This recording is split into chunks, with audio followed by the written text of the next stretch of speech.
Iran is shocked. Bandar Abbas is besieged as U.S. troops enter full combat alert.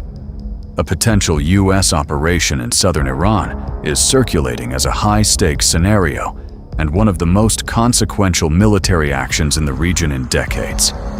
However,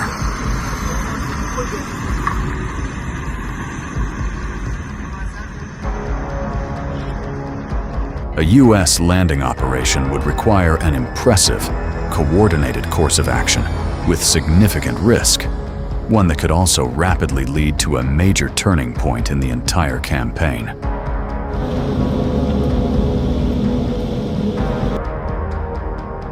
Recent publications from military analysts have outlined a detailed concept for a limited U.S. landing operation in southern Iran. This possibility has gained relevance as the U.S. administration has not explicitly ruled out deploying ground forces, even if only in a constrained, mission-specific capacity. The release of these assessments has therefore sharpened debates about feasibility, intent, and the operational logic behind such a move. It is important to note that the United States does not currently maintain the ground force numbers in the region required for a full-scale invasion of Iran.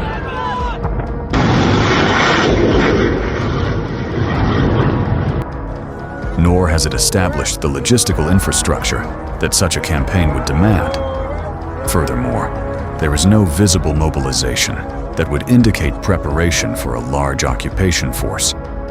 However, the U.S. does have a large number of forward-deployed naval assets.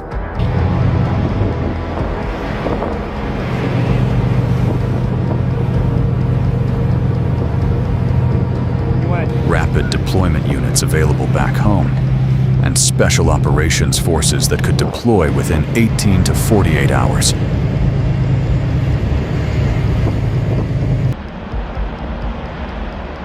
To conduct a limited landing designed to seize specific objectives only.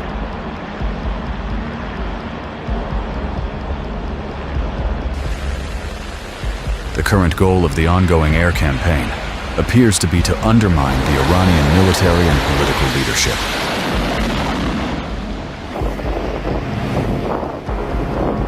To ignite internal dissent and local opposition movements. 3 more.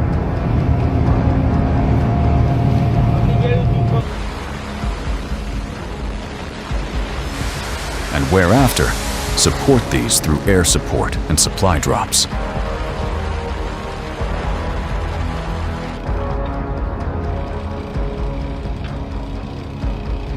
Nevertheless, if current aerial efforts fail to create such a scenario, the U.S. may consider scaling up its efforts.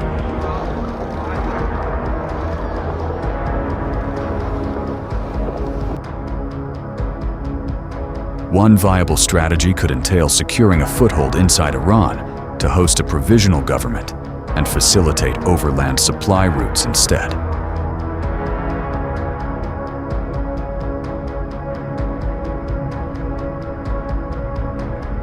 The most likely target for such a landing is Bandar Abbas, Iran's primary southern port and a central node in its oil export system.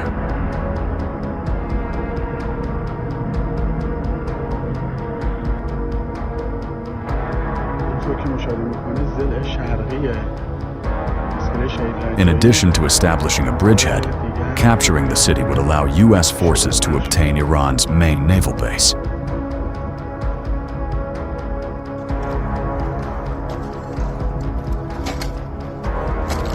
The accompanying port infrastructure, including cargo terminals and former fleet facilities, could then be repurposed to rapidly unload supplies.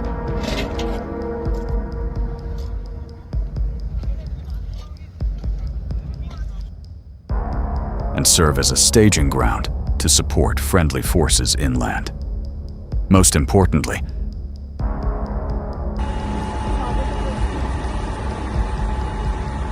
Bandar Abbas is strategically located on the Strait of Hormuz. Following the attack, Iran is attempting to blockade the strait, causing disruptions that are already affecting global shipping lanes.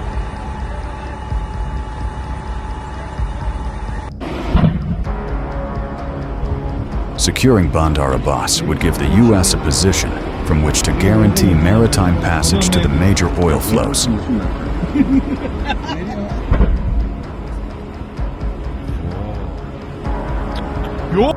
And deny Iran the ability to leverage the strait as a pressure tool.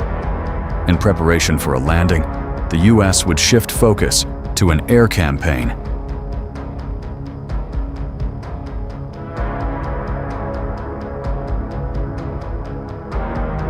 aimed at degrading Iranian coastal defenses, displacing Iranian army units from the shoreline,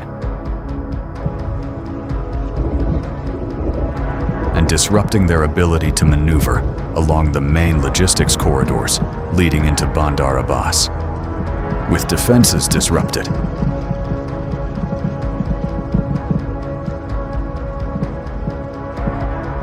a numerically smaller landing force could then move into secure administrative buildings, port facilities, and the surrounding districts in order to secure a perimeter and consolidate control.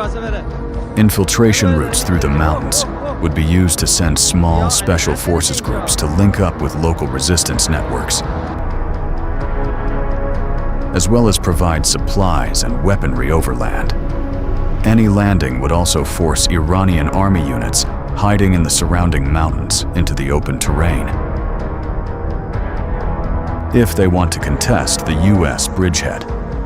However, any attempt to mass forces for a real counterattack would expose them to U.S. and Israeli airstrikes almost immediately. With over 150 U.S. combat aircraft, several cruisers, and guided missile destroyers ready to provide fire support to any landing party. The alternative for the Iranian army would be a shift toward a guerrilla-style resistance inside the city and surrounding area. But the operational impact of such a campaign would remain limited if the United States avoids expanding the offensive inland.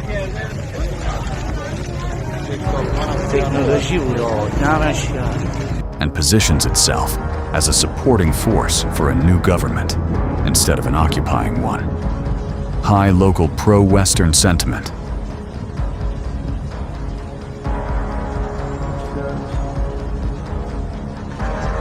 visible in the large protests in the cities and towns here earlier this year could additionally constrain the Iranian army's ability to operate covertly.